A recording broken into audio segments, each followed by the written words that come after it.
ಲೇ ಆನಂದ, ನಮ್ಮಿಬ್ಬರದು ಹಳೇ ಫೋಟೋಸ್ನೆಲ್ಲ ನೋಡ್ತಾ ಇದ್ದೆ. ನೋಡ ಇದು, ಲೇ ಇದು ನೋಡ, ಇದು ನಮ್ಕ ಬಂತ ಮರ್ತೋಯ್ತಾ? ನೆನಪಿಲ್ವೇನೋ? ಲೇ, ನಾವು ಮೆಜಾರಿಟಿಗೆ ಬಂದ ತಕ್ಷಣ ಒಂದು ಜಾಲಿ ಟ್ರಿಪ್ ಅಂತ ಹೋಗಿದ್ವಲ್ಲ, ಆಗ ತೆಗ್ದಿರೋ ಫೋಟೋ. ಈ ರೀಲ್ಸ್ ಹಾಕಿ ಫೋಟೋ ತೆಗಿತಾ ಇದ್ವಲ್ಲ, ಆ ಕ್ಯಾಮ್ರಾದಲ್ಲಿ ತೆಗ್ದಿರೋದು. ಈ ಫೋಟೋ ಮಜಾ ಏನು ಗೊತ್ತೇನಾ? ಎಲ್ಲರೂ ಫೋಕಸಲ್ಲಿದ್ದಾರೆ, ಫೋಕಸಲ್ಲಿ ಇಲ್ಲದೆ ಇರೋದು ನಾವಿಬ್ಬರೇ. ಬಟ್ ನನಗೆ ಭಾಳ ಮಜಾ ಅನ್ನಿಸ್ತು ಕಣ, ಅದಕ್ಕೆ ಇದನ್ನು ಹಾಗೆ ಪ್ರಿಸರ್ವ್ ಮಾಡಿಟ್ಟಿದ್ದೀನಿ. ಆಹಾ, ಇದು ನೋಡ, ನಮ್ಮ ಸ್ಕೂಲಲ್ಲಿ ತೆಗೆದ್ರಲ್ಲ, ಲೇ ಆನಂದ, ಮ್ಯಾಂಡೇಟರಿ ಫೋಟೋ ನೋಡಿ. ಎಲ್ಲರೂ ಎಷ್ಟು ಕ್ಯೂಟಾಗಿ ಕೂತಿದ್ದೀವಿ. ಲೇ, ಎಷ್ಟು ತೆಳ್ಳಗಿದ್ನೋ ನಾನು. ಈಗಲೂ ತೆಳ್ಳಗೆ ಇದ್ದೀನಿ, ಸ್ವಲ್ಪ ದಪ್ಪ ಇದ್ದೀನಿ ಅಷ್ಟೇ. ಬಟ್ ಯಾಕೆ ಗೊತ್ತಾ, ಭೂಮಿಕಾ ಅವ್ರಿಗೆ ನಾನು ಹೀಗೆ ಗುಂಡಾಗಿ ಒಳ್ಳೆ ಬೆಣ್ಣೆ ಮುದ್ದೆ ಥರ ಇರೋದು ಇಷ್ಟ. ನಾನೇನಾದರೂ ಸ್ಲಿಮ್ ಆಗ್ತೀನಿ ಅಂದರೆ ಅವ್ರು ಹೋರಾಟ ಮಾಡಿಬಿಡ್ತಾರಪ್ಪ. ಅದಕ್ಕೋಸ್ಕರ ಇದು ನೋಡಪ್ಪ, ಎಂಥ ಅದ್ಭುತವಾದ ಫೋಟೋ. ಮೀಸೆ ಚಿಗುರುವ ಕಾಲ. ನನ್ನ ಮಗನೇ, ನಿನ್ನ ಭಾಷೆಯಲ್ಲಿ ಹೇಳೋದಾದ್ರೆ ಏನು, ರಮ್ಯ ಚೈತ್ರ ಕಾಲ. ಬಾಬಾ, ನೆನಪಿದಲ್ಲ ನಿನಗೆ? ಅಬ್ಸರ್ವ್ ಮಾಡಿದ್ಯೇನೋ ಈ ಫೋಟೋಸ್ನ? ಅಲ್ಲಿ ನನ್ನ ಮಗ ನೀನೆಲ್ಲ ಅಬ್ಸರ್ವ್ ಮಾಡಿರ್ತೀಯ? ಬರೀ ಹಳೇ ಡೌಗಳ ಬಗ್ಗೆ ಯೋಚನೆ ಮಾಡಿರ್ತೀಯ ಅಷ್ಟೇ ನೀನು. ಸರಿ, ಯಾವ ವಿಷಯ ಡೈವರ್ಟ್ ಆಗೋದು ಬೇಡ. ನಾನು ಏನು ಹೇಳಕ್ಕೆ ಕೊಟ್ಟಿದ್ದೆ ಗೊತ್ತೇನೋ? ಈ ಫೋಟೋ ನೋಡ್ತಾ ಇದ್ದೆ ನನಗೆ ಏನು ಅನಿಸುತ್ತೆ ಗೊತ್ತೇನೋ? ನೋಡ, ನಮ್ಮ ಫ್ರೆಂಡ್ಶಿಪ್ಪು ಇವತ್ತು ಹಾಗೇ ಇದೆ ಅಲ್ಲ? ಜ್ಞಾನದ, ನಿನಗೆ ನಾವಿಬ್ಬರು ಫಸ್ಟ್ ಟೈಮು ಎಲ್ಲಿ ಪರಿಚಯ ಆಗಿದ್ದು, ಎಲ್ಲಿ ಭೇಟಿ ಆಗಿದ್ದು ಅಂತ ಜ್ಞಾಪಕ ಇದೆಯೇನೋ? ನಂಗೆ ಚೆನ್ನಾಗಿ ಜ್ಞಾಪಕ ಇದೆ. ಮಳೆಗಾಲ, ಧೋ ಅಂತ ಮಳೆ ಬರ್ತಿತ್ತು. ನಾನು ನಮ್ಮ ಮನೆ ಹತ್ತಿರ ಇರೋ ಕಿರಾಣಿ ಅಂಗಡಿಗೆ ಬಂದಿದ್ದೆ. ಅದೇ ಟೈಮ್ ನೀನು ಅಲ್ಲಿಗೆ ಬಂದಿದ್ದೆ. ನೀನು ಒಂದು ಮಿಠಾಯಿ ತೊಗೊಂಡಿದ್ದೆ. ಟ್ವಿಸ್ಟ್ ಏನು ಗೊತ್ತಾ? ಆ ಮಿಠಾಯಿ ಡಬ್ಬಿಲಿದ್ದಿದ್ದು ಒಂದೇ ಒಂದು ಮಿಠಾಯಿ. ನೀ ತೊಗೊಂಡಿದ್ದು ನೋಡಿ ನನಗೆ ಬೇಜಾರಾಯಿತು. ನೀನು ನನ್ನ ಮುಖದಲ್ಲಾದ ನಿರಾಸೆ, ಬೇಜಾರು ಎಲ್ಲ ನೋಡಿ ಆ ಮಿಠಾಯಿ ನನಗೆ ಕೊಟ್ಬಿಟ್ಟಿದ್ದೆ. ಆಮೇಲೆ ನಾವಿಬ್ಬರು ಅದನ್ನು ಶೇರ್ ಮಾಡ್ಕೊಂಡ್ವಿ. ಅವತ್ತಿಂದ ಶುರು ಆಯಿತು ನೋಡು, ಇನ್ಸ್ಟೆಂಟಾಗಿ ನಮ್ಮಿಬ್ಬರು ಫ್ರೆಂಡ್ಶಿಪ್. ಇವತ್ತವರೆಗೂ ಅಷ್ಟೇ ಸ್ವೀಟ್ ಆಗಿದೆ, ಯಾವತ್ತೂ ಸಪ್ಪೆ ಆಗಿಲ್ಲ. ಆ್ಯಕ್ಚುಲಿ ದಿನದಿಂದ ದಿನಕ್ಕೆ ಜಾಸ್ತಿ ಆಗಿದೆ ಹೊರತು ಕಡಿಮೆ ಆಗಿಲ್ಲ ಕಣ. ಆಹಾ, ಇದು ನಾನು ಹುಡುಕ್ತಾ ಇದ್ದಿದ್ದು. ನಿನ್ನ ಜೀವನದ milestone, college days, golden days. ಆಹಾ, ಅಪರ್ಣ ನಿನಗೆ ಕಾಲೇಜಲ್ಲೆಲ್ಲ ಸಿಕ್ಕಿದ್ದು? ರವೀಣಾ ಥರ ಇದ್ದಾಳೆ ಹಂಗಂತ ನೀನು ಹೇಳ್ತಾ ಇದ್ದಿದ್ದು, ನಾನಲ್ಲ. ನನ್ನ ಮಗ ಅವಳ ಹಿಂದೆ ಬಿದ್ದು ಕಾಡಿ ಪೇಡಿ ಅವಳನ್ನ ಪಟಾಯಿಸ್ಕೊಂಡೆ. ಆಮೇಲೆ ನನಗೆ ಕಾಟ ಕೊಟ್ಟು ನಮ್ಮಪ್ಪನ ಮೂಲಕ ಅವರಪ್ಪನ ಹತ್ರ ಮಾತಾಡಿಸಿ ಒಳ್ಳೆ ಕಲ್ಪನಾ ಮಂಜುಳಾ ರೇಂಜ್ಗೆ ಹೊತ್ತು ಕರೆದು ಒಳ್ಳಾಡಿ ಕೋಳಾಡಿ ಒಟ್ಟಿನಲ್ಲಿ ಅವಳು ಮದುವೆ ಆಗ್ಬಿಟ್ಟೆ. ಬ್ಯಾಕ್ ಟು ಬ್ಯಾಕ್ ಮಕ್ಕಳು ಬೇರೆ ಮಾಡ್ಕೊಂಬಿಟ್ಟೆ. ಏಯ್, ಗ್ರೇಟ್ ಕಡ ನೀನು. ಅಲ್ಲ ಕಡೋ ನನ್ನ ಮಗನೇ, ಅಷ್ಟೆಲ್ಲ ಮಾಡ್ದೋ ನೀನು. ಈಗ ಸೈಲೆಂಟಾಗಿ ಮಲಗಿದೆಯಲ್ಲ. ಲೇ, ನೀನು ರವೀಣಾ ಟಂಡನ್ಗೆ ನಾನು ಏನಂತ ಉತ್ತರ ಕೊಡ್ಲಪ್ಪ? ಮಾತಾಡೋ. ಎಂಥ ಅದ್ಭುತವಾದ ಕಲೆಗಾರ ನೀನು. ನಿನ್ನ ಪ್ರತಿಭೆನ ಪ್ರದರ್ಶನ ಮಾಡೋ. ಇದಲ್ಲ ಆನಂದ, ಹಿಂಗೆ ಕಣ ಹೇಳ್ತಾರದ್ಲೇ. ಏನಂತ ಮಾತಾಡೋ. ಅವಾಗಿಂದ ನಾನ್ ಸ್ಟಾಪ್ ಒಬ್ಬನೇ ಮಾತಾಡ್ತಾ ಇದ್ದೀನಿ. ನೀ ಸುಮ್ಮನೆ ಇರ್ಬೇಡ ಕಣೋ, ನನಗೆ ಭಯ ಆಗುತ್ತೆ. ನಂಗೆ ನಿನ್ನ ಥರ ಬೇರೆ ಯಾರೂ ಇಲ್ಲ ಕಣೋ. ನಾನು ಯಾರ ಹತ್ರ ನಾವು ಮಾತಾಡ್ಲಿ? ಇಷ್ಟು ದಿವಸ ನೀನು ಮಾತಾಡ್ತಾ ಇದ್ದಾಗೆಲ್ಲ ಬಾಯಿ ಮುಚ್ಚು ಅಂತ ಇದ್ದೆ. ಇವಾಗ ನೋಡಿ ಮಾತಾಡೋದು ಗೋಗರಿತಾ ಇದ್ದೀನಿ. ಮಾತಾಡ್ತಾ ಇಲ್ವಲ್ಲ ಆನಂದ, ನೀನು ಮಾತಾಡು. ಆನಂದ ಡೇ, ಏನಾಗಿಲ್ಲ ಕಣ, ನೀನು ಮಾತಾಡೋ. ನಿನ್ನ ಸೈಲೆನ್ಸ್ ನನಗೆ ಇಸ್ಕೊಳ್ಳೋದು ಕಷ್ಟ ಕಣ ಆನಂದ, ಅರ್ಥ ಮಾಡ್ಕೊಳ್ಳೋ. ಮಾತಾಡೋ ಆನಂದ.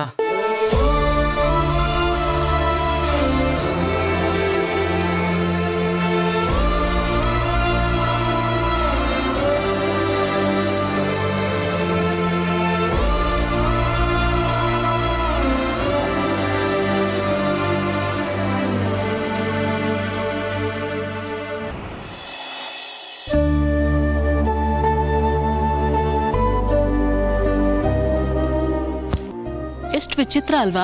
ಅದೇ ನೀವು, ಅದೇ ನಾನು. ಬಟ್ ನಮ್ಮಿಬ್ಬರ ಮಧ್ಯ ಎಷ್ಟೊಂದು ಚೇಂಜಸ್ ಆಗಿದೆ. ಯಾವ್ದ್ರ ಬಗ್ಗೆ ಮಾತಾಡ್ತಾ ಇರ? I mean what change? Partha, ನೀವು ಹಾಗೆ ಒಂದ್ಸತಿ ಯೋಚನೆ ಮಾಡಿ ನೋಡಿ. ನಾವು ಮೊದಲು ಪ್ರೀತಿ ಮಾಡ್ತಾ ಇರಬೇಕಾದ್ರೆ, ಐ ಮೀನ್ ನಾವೀಗಲೂ ಪ್ರೀತಿ ಮಾಡ್ತೀವಿ, ಅದೆಲ್ಲ ವಿಷಯ. ಮದುವೆಗಿಂತ ಮುಂಚೆ ನಾವು ಪ್ರೀತಿ ಮಾಡ್ತಿರ್ಬೇಕಾದ್ರೆ ಅದೆಷ್ಟೇ ಬ್ಯುಸಿ ಇದ್ರು, ಎಂಥದ್ದೇ ತಲೆ ಹೋಗುವಂಥ ಕೆಲಸ ಇದ್ರು, ಅದನ್ನೆಲ್ಲ ಸೈಡಿಗಿಟ್ಟು ನಾವು ಮೀಟ್ ಮಾಡ್ತಾ ಇದ್ವಿ. ನಮಗೂ ಮನೆ ಇದೆ, ಮನೆಯವ್ರು ನಮ್ಮನ್ನು ಕೇಳ್ತಾರೆ ಅನ್ನೋದೆಲ್ಲ ಮರೆತು ನಮ್ಮದೇ ಆದ ಲೋಕದಲ್ಲಿ ನಾವು ಕಳೆದು ಹೋಗ್ತಾ ಇದ್ವಿ. ಪ್ರಪಂಚನೇ ಪ್ರಳಯ ಆದರೂ ನಮಗೇನು ಅನ್ನೋ ಥರ ಗಂಟೆಗಟ್ಟಲೆ ನಾವು ವಿಷಯನೇ ಇಲ್ಲದೆ ಮಾತಾಡ್ತಾ ಇದ್ವಿ. ಅದೇನು ಮಾತಾಡ್ತಿದ್ವಿ ಅಂತ ಗೊತ್ತಿಲ್ಲ, ಬಟ್ ಮಾತಾಡ್ತಾನೆ ಇರ್ತಿದ್ವಿ. ಎಲ್ಲೂ ಬೋರೇ ಆಗ್ತಾ ಇರಲಿಲ್ಲ. ಪ್ರತಿ ಬಾರಿ ಮನೆಗೆ ಹೋಗ್ಬೇಕಾದ್ರೂ ಇನ್ನೂ ಒಂದು ಸ್ವಲ್ಪ ಇಲ್ಲೇ ಇರ್ಬೋದಲ್ವಾ, ಏನೋ ಹೇಳೋದು ಬಾಕಿ ಇದೆ ಅಲ್ವಾ ಅಂತಾನೆ ಅಂದ್ಕೊಂಡು ಹೋಗ್ತಾ ಇದ್ವಿ. ಬಟ್ ಈಗ ನಾವು ಒಟ್ಟಿಗೆ ಇದ್ದೀವಿ, ಒಂದೇ ಮನೇಲಿದ್ದೀವಿ, ಬೇಕಂದಾಗ್ಲೆಲ್ಲ ಸಿಗೋ ಅವಕಾಶನೂ ಇದೆ. ಬಟ್ ಈಗ ನನಗೆ ನಿಮ್ಮ ಜೊತೆ ಮನ್ಸು ಬಿಚ್ಚಿ ಮಾತಾಡೋದಕ್ಕೆ ಆಗ್ತಾ ಇಲ್ಲ. ಅಷ್ಟೊಂದು ಟೈಮು, ಪ್ರೈವಸಿ ಏನೂ ಸಿಗ್ತಾ ಇಲ್ಲ. ನೀವು ತುಂಬಾ ಬ್ಯುಸಿ ಆಗಿಬಿಟ್ಟಿದ್ದೀರ ಪಾರ್ಥ. ಅಟ್ಲೀಸ್ಟ್ ಆಚೆ ಎಲ್ಲಾದರೂ ಹೋಗೋಣವಾ, ಸುಮ್ಮನೆ ವಾಕ್ ಆದರೂ ಅಷ್ಟೆ. ಒಟ್ಟಿನಲ್ಲಿ ಮೊದಲಿನ ಥರ ನಾನು ನಿಮ್ಮ ಜೊತೆ ಟೈಮ್ ಸ್ಪೆಂಡ್ ಮಾಡಬೇಕು ಅನ್ನಿಸ್ತದೆ. ನಾನು ಅದನ್ನು ತುಂಬಾ ಮಿಸ್ ಮಾಡ್ಕೋತಾ ಇದ್ದೀನಿ ಪಾರ್ಥ. ಸರಿ, ಐ ಮೀನ್ ಅದಕ್ಕೇನಂತೆ, ನಾಳೆನೇ ಎಲ್ಲಾದರೂ ಹೋದ್ರಾಯ್ತು. Really thank you so much Partha. ನಾನು ಎಲ್ಲಿ ನೀವು ನನ್ನ ರಿಕ್ವೆಸ್ಟ್ನ ಅಕ್ಸೆಪ್ಟ್ ಮಾಡಲ್ಲ ಅಂದ್ಕೊಂಡಿದ್ದೆ. ಥ್ಯಾಂಕ್ ಯು ಸೋ ಮಚ್, ನಂಗೆ ತುಂಬ ಖುಷಿ ಆಯಿತು. ಬಟ್ ಪಾರ್ಥ, ನೀವು ತುಂಬಾ ಬ್ಯುಸಿ ಇದ್ದೀರಾ. ನೀವು ಎಲ್ಲಿಗೆ ಹೋಗ್ತಿದ್ದೀರಾ, ಏನು ಮಾಡ್ತಿದ್ದೀರಾ, ನನಗೊಂದು ಅರ್ಥ ಆಗ್ತಾ ಇಲ್ಲ. ಮದುವೆ ಆದಾಗಿಂದಲೂ ನೀವು ಮನೇಲೇ ಇರ್ತಾ ಇಲ್ಲ. ನೀವು ಒಂಥರ ಡಿಫ್ರೆಂಟ್ ಪಾರ್ಥ ಆಗಿಬಿಟ್ಟಿದ್ದೀರಾ. I feel so strange. ಅದಕ್ಕೆ ತಂಗಿ, ನಾನು ಹಿಂಗೆ ಇರೋದಕ್ಕೆ ರೀಸನ್ ಏನು ಅಂತ ನಾನು ನಿಮ್ಗೆ ಹೇಳಿದ್ದೀನಿ. ನನಗೆ ಯಾಕೋ ನಿಮ್ಮ ತಂದೆದೇ ಯೋಚನೆ ಆಗಿಬಿಟ್ಟಿದೆ. ಐ ಮೀನ್ ಅದಕ್ಕೆ ತಂಗಿ, ನಾನು ಎಷ್ಟೇ ಟ್ರೈ ಮಾಡಿದ್ರೂ ಅದರಿಂದ ಹೊರಗಡೆ ಬರೋದಕ್ಕೆ ಆಗ್ತಾ ಇಲ್ಲ. I am just trying. ಹಾಗಾದರೆ ಒಂದು ಕೆಲಸ ಮಾಡೋಣ. ಇಷ್ಟೆಲ್ಲ ಒದ್ದಾಡೋ ಬದಲು ಕೌನ್ಸಿಲಿಗೆ ಹೋಗಿ ಬರೋಣ. ಈ ಒದ್ದಾಡೋ ರಗ್ಲೇನೇ ಬೇಡ. ಒಂದ್ಸತಿ ಮೈಂಡಲ್ಲಿ ಏನಿದೆ ಅದೆಲ್ಲ ಕ್ಲಿಯರ್ ಆಗಿಬಿಡ್ಲಿ, ಆ ಪ್ರಾಬ್ಲಮೇ ಇರೋದಿಲ್ಲ ಅಲ್ವಾ? Apeksha, just relax. ನೀವು ಅನ್ಕೊಳ್ಳೋ ಸೀರಿಯಸ್ ಏನೂ ಇಲ್ಲ, ಓಕೆ? ಸೀರಿಯಸ್ ಆಗೋ ಥರದ್ದೇನಿಲ್ಲ ಅಂದಮೇಲೆ ಮತ್ತೇನಕ್ಕೆ ಸೀರಿಯಸ್ ಆಗ್ತಾ ಇದ್ದೀರಾ? ಪಾರ್ಥ ಅಲ್ಲಪ್ಪ ಆರಾಮಾಗೇ ಇರ್ತಾರೆ. ಆ ಥರ ಏನಾದರೂ ಇದ್ರೆ ನಮಗೆ ಸುದ್ದಿ ಬರ್ತಾ ಇತ್ತಲ್ವಾ? ಏನು ಸುದ್ದಿ ಬಂದಿಲ್ಲ ಅಂದಮೇಲೆ ಎಲ್ಲ ಓಕೆ ಅಂತಾನೆ ಅರ್ಥ. ನೀವು ಸುಮ್ಮನೆ ಇಲ್ಲದೆ ಇರೋದನ್ನ ಯೋಚನೆ ಮಾಡಿ ತಲೆ ಕೆಡಿಸ್ಕೋತಾ ಇದ್ದೀರಾ, ಜೊತೆಗೆ ನನ್ನ ತಲೆನೂ ಕೆಡಿಸ್ತಾ ಇದ್ದೀರಾ. Apeksha, just chill. ಓಕೆ, ನಾನು ಮುಂಚೆ ಥರ ಇರೋದಕ್ಕೆ ಟ್ರೈ ಮಾಡ್ತೀನಿ. ಆದರೆ ಪ್ಲೀಸ್ ನೀವು ಬೇಜಾರು ಮಾಡ್ಕೋಬೇಡಿ, ಪ್ಲೀಸ್.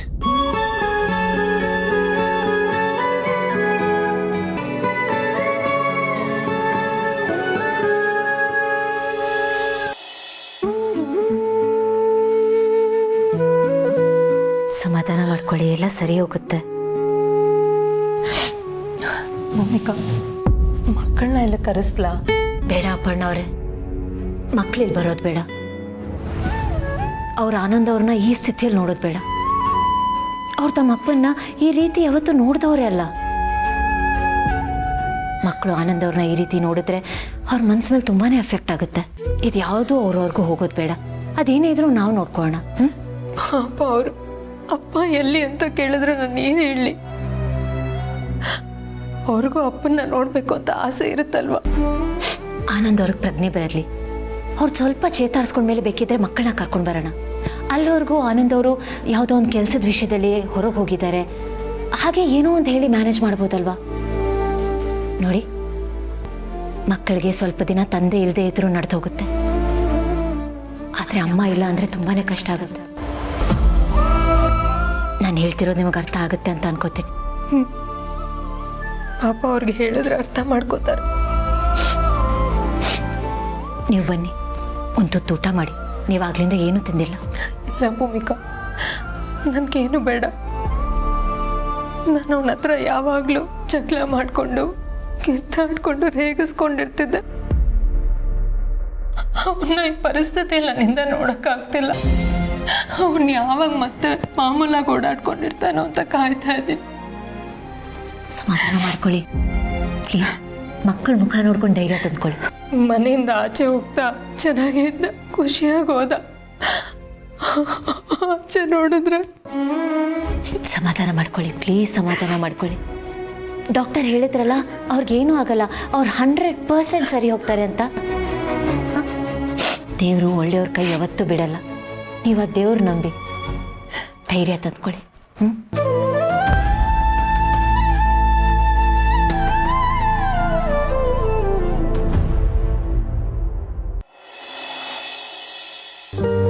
ಅಮ್ಮ ಅಪ್ಪ ಇಲ್ಲಿ ರೂಮಲ್ಲಿ ಕಾಣಿಸ್ತಾ ಇಲ್ಲ.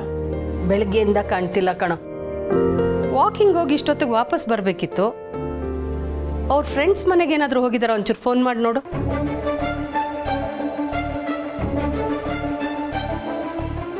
ನೀವು ಪ್ರಸ್ತುತ ಪ್ರಯತ್ನಿಸುತ್ತಿರುವ ಸಂಖ್ಯೆ ಸ್ವಿಚ್ ಆಫ್ ಆಗಿರಬಹುದು. ಸ್ವಿಚ್ ಆಫ್ ಬರ್ತಾ ಇದೆ. Switch off? ಜೀವ, ಏನೋ ಸರಿಗಿಲ್ಲ. ನಂಗೆ ಭಯ ಆಗ್ತಾ ಇದೆ ಕಣ. ಅಮ್ಮ ಏನೂ ಆಗಿರಲ್ಲ, ಸುಮ್ಮನೆ ಗಾಬರಿ ಪಡ್ಬೇಡ ನೀನು. ಗಾಬರಿ ಪಡಬೇಡ ಅಂದರೆ ಯಾವತ್ತೂ ಅವ್ರ ಫೋನ್ ಸ್ವಿಚ್ ಆಫ್ ಮಾಡೋರೇ ಅಲ್ಲ. ಸ್ವಿಚ್ ಆಫ್ ಆಗಿದೆ ಅಂದರೆ ಭಯ ಆಗಲ್ವೇನೋ? ಅತ್ತೆ, ನೀವು ಟೆನ್ಷನ್ ಮಾಡ್ಕೋಬೇಡಿ. ಮಾವ ಇಲ್ಲೇ ಎಲ್ಲೋ ಹೋಗಿರ್ತಾರೆ, ಫೋನಲ್ಲಿ ಚಾರ್ಜ್ ಇರಲ್ಲ, ಸ್ವಿಚ್ ಆಫ್ ಆಗಿರುತ್ತೆ. ಅವ್ರು ಹೋಗಿ ತುಂಬ ಟೈಮ್ ಏನಾಗಿಲ್ವಲ್ಲ, ಇನ್ನೇನು ಬರಬಹುದು. ನೀವು ಪ್ಯಾನಿಕ್ ಆಗಬೇಡಿ. ಇಲ್ಲಮ್ಮ, ಅವರು ಮೊನ್ನೆಯಿಂದನೂ ಸ್ವಲ್ಪ ಅಪ್ಸೆಟ್ ಆಗೇ ಇದ್ರು. ಏನೋ ಯೋಚನೆ ಮಾಡ್ತಾನೆ ಇದ್ರು. ಜೀವ, ನಿಮ್ಮಪ್ಪ ರಾತ್ರಿ ಎಲ್ಲ ನಿದ್ದೆ ಮಾಡಿಲ್ಲ ಕಣೋ. ಏನೋ ಯೋಚನೆ ಮಾಡ್ತಾನೆ ಕೂತಿದ್ರು. ನಾನು ನಿದ್ದೆ ಬಂದಾಗ ಮಲಗ್ತಾರೆ ಅಂದ್ಬಿಟ್ಟು ಮಲಗ್ಬಿಟ್ಟೆ. ಈಗ ನೋಡಿದ್ರೆ ವಾಕಿಂಗಿಂದನೂ ವಾಪಸ್ ಬಂದಿಲ್ಲ. ಫೋನ್ ಬೇರೆ ಸ್ವಿಚ್ ಆಫು. ನಂಗೆ ಯಾಕೋ ಎಲ್ಲೋ ಏನೋ ಕೆಟ್ಟದಾಗುತ್ತೇನೋ ಅಂತ ಅನ್ನಿಸ್ತಾ ಇದೆ. ತುಂಬ ಗಾಬರಿ ಆಗ್ತಿದೆ ಜೀವ. ಅಮ್ಮ ಪ್ಲೀಸ್, ಏನೂ ಆಗಿರಲ್ಲ. ನೋಡಿ, ಪ್ಯಾನಿಕ್ ಆಗಬೇಡಿ. ಮಹಿ, ಸ್ವಲ್ಪ ಅಮ್ಮ ನೋಡ್ಕೊ, ಬರ್ತೀನಿ. ದೇವ್ರೇ, ಎಲ್ಲಿ ಹೋದ್ರಿ ಇವರು? ಅತ್ತೆ ನೀವು ಅಳ್ಬೇಡಿ, ಸಮಾಧಾನ ಮಾಡ್ಕೊಳ್ಳಿ. ಜೀವ ಹೋಗಿದ್ದಾನಲ್ಲ, ಮಾವನ್ ಕರ್ಕೊಂಡು ಬಂದ್ಬಿಡ್ತಾನೆ. ನೀವು ಸಮಾಧಾನ ಮಾಡ್ಕೊಳ್ಳಿ.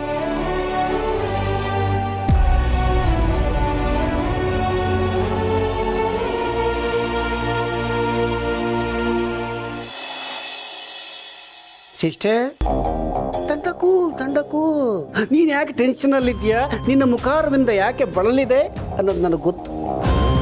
ನಮ್ಮ ಪೀಡೆ, ನಮ್ಮ ಮಗಳ ಮುಳ್ಳು 7:30 ಆನಂದ ನಮ್ಮ ಮನೆಗೆ ಬಂದು ಸೇರ್ಕೊಂಡಿದ್ದಾನಂತ ತಾನೇ? ಹ್ಞೂ ಅಣ್ಣ, ಅವನು ಕಂಡ್ರೆ ನನ್ನ ಮೈಯೆಲ್ಲ ಉರಿಯುತ್ತೆ. ಅವನು ಈ ಮನೆಗೆ ಬಂದು ಹೋಗೋದೇ ನನಗಿಷ್ಟ ಅಂದಮೇಲೆ ಪರ್ಮನೆಂಟಾಗಿ ಈ ಮನೇಲಿ ಬಂದು ಟೆಂಟ್ ಹಾಕಿ ಕೂತ್ಕೊಂಡಿದ್ದಾನೆ ಅಂತಂದರೆ? ಟೆಂಟ್ ಹಾಕೊಂಡು ಕೂತಿಲ್ಲ, ಟೆಂಟ್ ಹಾಕಿಸ್ಕೊಂಡು ಮಲಗಿದ್ದಾನೆ. Small correct. ಏನೋ ಒಂದು ಒಟ್ಟಿನಲ್ಲಿ ಅವನು ಈ ಮನೆಗೆ ಬರಬಾರ್ದಾಗಿತ್ತು.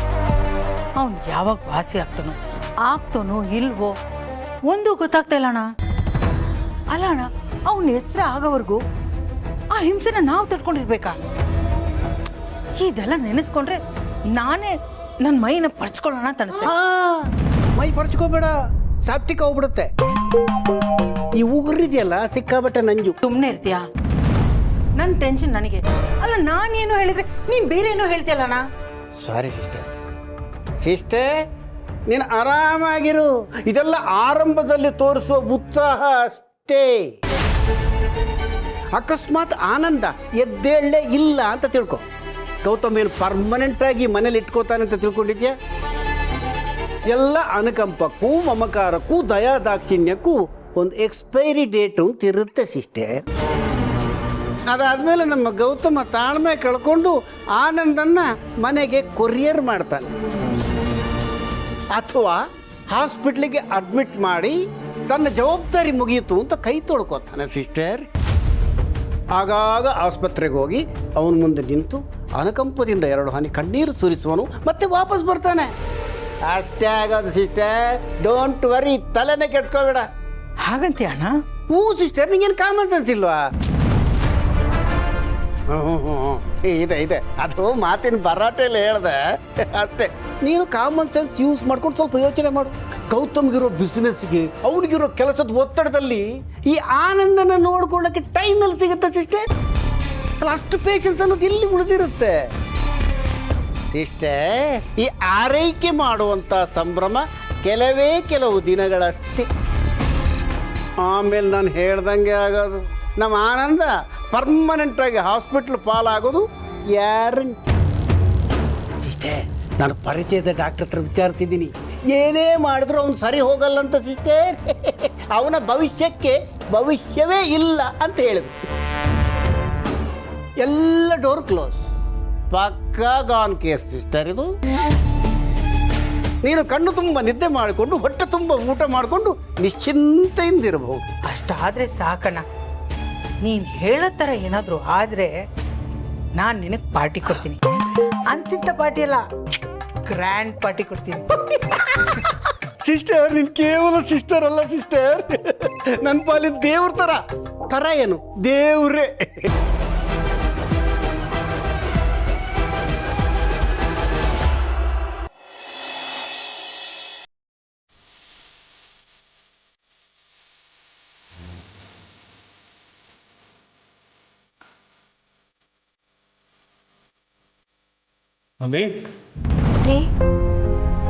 ಏನಾಯ್ತು? ಯಾವಾಗಲೂ ದುಂಡು ಮಲಗೆ ಥರ ಆಡ್ತಿದ್ದವಳು ಇವತ್ತು ಒಣಗೋಗಿರೋ ಸಣ್ಣಿಗೆ ಥರ ಕೂತಿದ್ಯಾ? ಓ, ನಿನ್ನ ಟೆನ್ಷನ್ ನನಗೆ ಅರ್ಥ ಆಯ್ತು. ಹುಟ್ಟೋ ಮಕ್ಕಳನ್ನ ಯಾವ ಸ್ಕೂಲಿಗೆ ಸೇರಿಸ್ಲಿ ಅಂತ ತಾನೆ? ಗೊತ್ತಾಯ್ತು ನನಗೆ. ಸುಮ್ಮನಿರ್ರಿ, ನೀವಂತೂ ಯಾವಾಗಲೂ ತಮಾಷೆನೆ ಮಾಡ್ತಿರ್ತೀರ. ಪಾಪರಿ ಆನಂದ್ ಅವರು ತಾವು ನಕ್ಕೊಂಡು ತಮ್ಮ ಸುತ್ತಮುತ್ತ ಯಾರಿರ್ತಾರೋ ಅವ್ರನ್ನ ನಗಿಸ್ಕೊಂಡು ಅದೆಷ್ಟು ಸಂದಾಗಿದ್ರು ರೀ. ಇವಾಗ ನೋಡಿ, ಅವ್ರ ಮಾತು ಇಲ್ಲ, ಅವ್ರ ನಗುನೂ ಇಲ್ಲ. ಪ್ರಪಂಚದ ಪರ್ವೇ ಇಲ್ದಂಗೆ ಮಲ್ಕೊಂಡ್ಬಿಟ್ಟವ್ರೆ. ಅವ್ರನ್ನ ಈ ಸ್ಥಿತಿಲಿ ನೋಡಿದ್ರೆ ಕರಳು ಚುರ್ರ ಅನ್ನತ್ತೆ ರೀ. ಪಾಪ, ಎಂಥವ್ರಿಗೆಂಥ ಗತಿ ಬಂತು. Oh God, I hate this bloody sentiment. ಈ ಕಡೆ ಭಾವನವ್ರ ಪರಿಸ್ಥಿತಿನೂ ನನ್ನ ಕೈಲಿ ನೋಡೋಕ್ಕಾಗ್ತಿಲ್ಲ. ಪಾಪ, ಅದೆಷ್ಟು ಸೊರಗೋಗ್ಬಿಟ್ಟವ್ರೆ. ಏನು ಮಾಡೋಕ್ಕಾಗತ್ತೆ ಮಲ್ಲಿ, ಎಲ್ಲ ಅವ್ರವ್ರ ಹಣೆ ಬರಹ. ಮಲ್ಲಿ, ಇದಕ್ಕೆಲ್ಲ ನೀನು ದಯವಿಟ್ಟು ಟೆನ್ಷನ್ ತೊಗೊಂಡು ಕೂತ್ಕೋಬೇಡ. ಯಾವುದೂ ನಮ್ಮ ಕೈಲಿಲ್ಲ. ಅವ್ರವ್ರ ಕರ್ಮನ ಅವ್ರವ್ರು ಅನುಭವಿಸ್ಲೇಬೇಕು ಮಲ್ಲಿ. ಅದನ್ನು ಯಾರ ಕೈಯಿಂದನೂ ತಡೆಯೋಕ್ಕೆ ಸಾಧ್ಯ ಇಲ್ಲ. ಕರ್ಮನೂ ಅಷ್ಟೇ, ಯಾರನ್ನೂ ಬಿಡೋದಿಲ್ಲ. ಅವ್ರಿಗೆಲ್ಲೇ ಇದ್ರೂ ಅಡ್ರೆಸ್ ಹುಡುಕೊಂಡೋಗಿ ಕಾಟ ಕೊಡುತ್ತೆ. ಯಾವ ಜನ್ಮದಲ್ಲಿ ಏನು ಕರ್ಮ ಮಾಡಿರ್ತೀವೋ ಅದನ್ನು ಈ ಜನ್ಮದಲ್ಲಿ ಈ ಥರ ಅನುಭವಿಸ್ತೀವಿ ಅಷ್ಟೇ.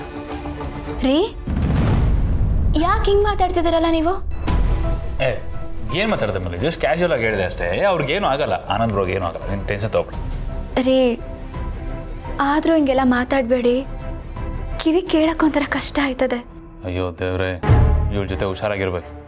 ಅಪ್ಪಿ ತಪ್ಪಿ ಬೈ ಮಿಸ್ ಯಾವ ವಿಚಾರನ ಬಾಯಿ ತಪ್ಪಿ ಇವಳ ಮುಂದೆ ಹೇಳ್ಬಿಡ್ಬಾರ್ದು. ರೀ, ಮತ್ತೆ ಏನು ಯೋಚನೆ ಮಾಡ್ತಿದ್ದೀರಾ? ಏನಿಲ್ಲ ಮಲ್ಲಿ, ಆನಂದ್ ಅವ್ರ ವಿಷಯ ಬಂತಲ್ಲ, ಅದ್ರ ಬಗ್ಗೆನೇ ಯೋಚನೆ ಮಾಡ್ತಾ ಇದ್ದೆ. ಪಾಪ ಅವರು ಅಂತ. ಮಲಿ ನೋಡು, ನನಗೆ ಒಂದು ಇಂಪಾರ್ಟೆಂಟ್ ಕ್ಲೈಂಟ್ ಕಾಲ್ ಬರೋದಿತ್ತು. ನಿನ್ನ ಜೊತೆ ಮಾತಾಡ್ತಾ ಮರ್ತೇ ಬಿಟ್ಟೆ. ನೀನು ಆರಾಮಾಗಿ ರೆಸ್ಟ್ ಮಾಡು, ನಾನು ಕಾಲ್ ಮುಗಿಸ್ಕೊಂಡ್ಬರ್ತೀನಿ, ಆಯಿತಾ? ಸರಿ.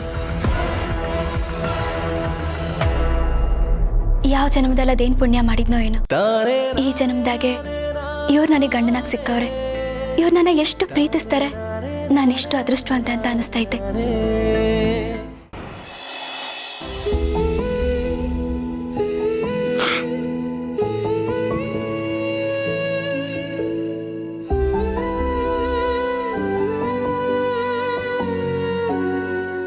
ಲೈಟ್ ಕಣ್ಣಿಗೆ ಕುಕ್ಕುತ್ತಲ್ವ ಆನಂದ?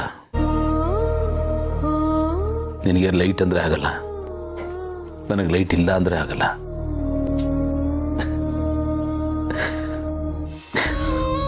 ನಾನು ಸ್ವಲ್ಪ ಡರ್ಪೋಕಣ, ಸ್ವಲ್ಪ ಏನು ಕತ್ಲು ಅಂದರೆ ಸಿಕ್ಕಾಪಟ್ಟೆ ಭಯ. ಅದಕ್ಕೆ ಕಾರಣ ಏನು ಅಂತ ನಾನು ಬಿಟ್ಟರೆ ನಿನಗೆ ಮಾತ್ರ ಗೊತ್ತಿರೋದು.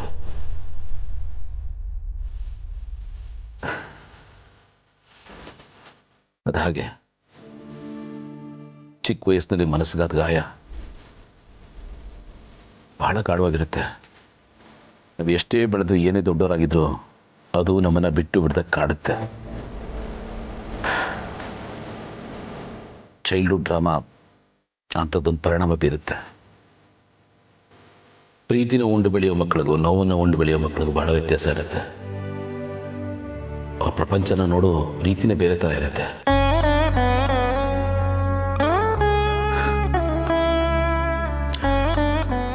ಎಲ್ಲ ಸ್ಟೇಜಲ್ಲೂ ನೀನು ನನ್ನ ಜೊತೆಗಿದ್ದೆ ಕಣ ಆನಂದ, ಅದೊಂದೇ ಖುಷಿ ನನಗೆ. ಬರೀ ನೋವು ಜವಾಬ್ದಾರಿಗಳೇ ತುಂಬಿಕೊಂಡಿತ್ತು. ನೀನು ಅದಕ್ಕೆ ತಮಾಷೆ, ಜೀವಂತಿಕೆ ಎಲ್ಲನೂ ಆ್ಯಡ್ ಮಾಡಿದ್ಯಾ. ದುರಂತ ಏನು ಗೊತ್ತಾ, ಲೈಫ್ ಆಮೇಲೆ ಭಾಳ ಸೀರಿಯಸ್ ಆಗಿಬಿಡುತ್ತೆ, ಡ್ರೈ ಆಗಿಬಿಡುತ್ತೆ. ಬಟ್ ನಿನ್ನಿಂದ ಅಂಥದ್ದಾಗಲಿಲ್ಲ ಕಣ. ಆ ಕ್ರೆಡಿಟ್ ನಿನಗೆ ಸೇರ್ಬೇಕು ಕಣ ಗೆಳೆಯ. ಇಷ್ಟು ವರ್ಷ ಎಷ್ಟೆಲ್ಲ ಮಾಡಿದೀಯಾ. ನೀನು ಹೀಗೆ ಸೀರಿಯಸ್ ಆಗಿ ಮಲ್ಕೊಂಡ್ಬಿಟ್ರೆ ನಾನು ಏನೋ ಮಾಡಲಿ. ನನಗೋಸ್ಕರ ಎಷ್ಟು ಮಾಡಿದೀಯಾ. ನೀನು ನನ್ನ ಜೊತೆಗಿದೆಯಾ ಅನ್ನೋದೇ ದೊಡ್ಡ ಧೈರ್ಯ ಕಣೋ. ಈಗ ನಾನು ಯಾರ ಜೊತೆ ಮಾತಾಡಲು, ಏನು ಮಾಡಲಿ? ನನ್ನ ಹತ್ರ ಮಾತಾಡೋ ಆನಂದ. ಹೀಗಿರಬೇಡ ಕಣೋ. ಇನ್ನು ಮುಂಚಿನ ಥರ ಆಗಬೇಕು. ಕೀಟ್ಲೆ ಮಾಡಿಕೊಂಡು, ರೇಗಿಸ್ಕೊಂಡು, ಕಾಲೆಳ್ಕೊಂಡು, ನನ್ನ ಹತ್ರ ಬೈಸ್ಕೊಂಡು, ಪೋಲಿ ಜೋಕ್ ಮಾಡ್ಕೊಂಡು ಹೇಗಿದ್ದೆ ನೀನು. ಈಗ ನೋಡು, ನೀನು ಮಾತಾಡ್ಬೇಕು ಕಣೋ ಗೆಳೆಯ, ಮಾತಾಡ್ಬೇಕು ಕಣೋ. ನೀನು ಮಾತಾಡ್ತಾನೇ ಇರ್ಬೇಕು ಕಣೋ ಆನಂದ. ಮಾತಾಡೋ, ಏನಾದರೂ ಮಾತಾಡೋ.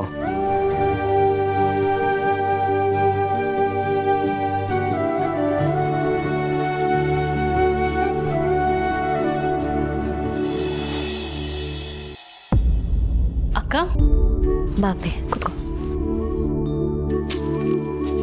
ಪಾಪ ಆನಂದ್ ಅವ್ರಿಗೆ ಹೀಗೆ ಆಗ್ಬಾರ್ದಾಗಿತ್ತು. ಎಷ್ಟು ಬೇಜಾರಿನ ವಿಷಯ ಅಲ್ವಾ? ನನಗಂತೂ ತುಂಬಾ ಬೇಜಾರಾಗೋಯ್ತಪ್ಪಿ. ಗೌತಮ್ ಅವರು ಇದನ್ನೆಲ್ಲ ಹೇಗೆ ತಡ್ಕೊಂಡ್ರು ಅಂತ ಗೊತ್ತಾಗ್ತಿಲ್ಲ. ಅವ್ರನ್ನ ಆ ರೀತಿ ನೋಡೋಕ್ಕಾಗ್ತಿಲ್ಲ. ಮನ್ಸಿಗೆ ತುಂಬ ಕಷ್ಟ ಆಗ್ತಿದೆ. ಹಾಂ ಅಕ್ಕ, ಬೇಜಾರಾಗೋದು ಸಹಜನೇ. ಬಟ್ ಪ್ರಾಬ್ಲಮ್ ಏನು ಅಂತ ಹೇಳಿದ್ರೆ, ಮೇನ್ ಫೋಕಸ್ ಆನಂದ್ ಅವರೇ ಆಗ್ತಾ ಇದ್ದಾರೆ. ಎಲ್ಲರ ಗಮನನೂ ಅವ್ರ ಕಡೆನೇ ಇದೆ ನೋಡು. ಇದರಲ್ಲಿ ಪ್ರಾಬ್ಲಮ್ ಏನಿದೆ ಅಪ್ಪಿ? ಆನಂದ್ ಅವ್ರಿಗೆ ನಾವಲ್ಲದೆ ಇನ್ಯಾರಾಗ್ತಾರೆ? ಅವ್ರು ಬೇರೆ ಯಾರು ಅಲ್ಲ, ಗೌತಮ್ ಅವ್ರ ಬೆಸ್ಟ್ ಫ್ರೆಂಡ್. ಅವರು ಮನೆಯವರು, ಅದಕ್ಕೆ ಅಷ್ಟೊಂದು ಕೇರ್ ಮಾಡ್ತಿರೋದು. ಆದರೂ ನನಗಿದೆಲ್ಲ ಸರಿ ಕಾಣಿಸ್ತಿಲ್ಲ ಅಕ್ಕ. ಡಾಕ್ಟರ್ ಆನಂದ್ ಅವ್ರನ್ನ ಮನೆ ಕರ್ಕೊಂಡೋಗಿ ಅಂತ ಹೇಳಿದ್ರು. ಪಾಪ ಅವ್ರನ್ನ ಅವ್ರ ಮನೆಗೆ ತಾನೇ ಕರ್ಕೊಂಡು ಹೋಗ್ಬೇಕು. ಅದನ್ನ ಬಿಟ್ಟು ಈ ಮನೆ ಕರ್ಕೊಂಡು ಬಂದಿದ್ದಾರೆ. ಇದ್ಯಾಕೋ ಸ್ವಲ್ಪ ಅತಿ ಆಗ್ಲಿಲ್ವಾ? ಏನು ಮಾತಾಡ್ತಿದ್ಯಾ ಅಂತ ಗೊತ್ತಾ ನಿನಗೆ? ನಿನ್ನ ಭಾವನ ಬಗ್ಗೆ ಮಾತಾಡೋಷ್ಟು ದೊಡ್ಡವಳಾಗ್ಬಿಟ್ಟಿದ್ಯಾ ನೀನು. ಅಕ್ಕ, ನಾನೆಲ್ಲಿ ಭಾವನ ಬಗ್ಗೆ ಮಾತಾಡ್ದೆ ಅಕ್ಕ? ನಾನು ಜಸ್ಟ್ ಕೇಳಿದೆ ಅಷ್ಟೇ, ಆನಂದ್ ಅವ್ರನ್ನ ಈ ಮನೆ ಕರ್ಕೊಂಡು ಬಂದಿದ್ದು ಎಷ್ಟು ಸರಿ ಅಂತ.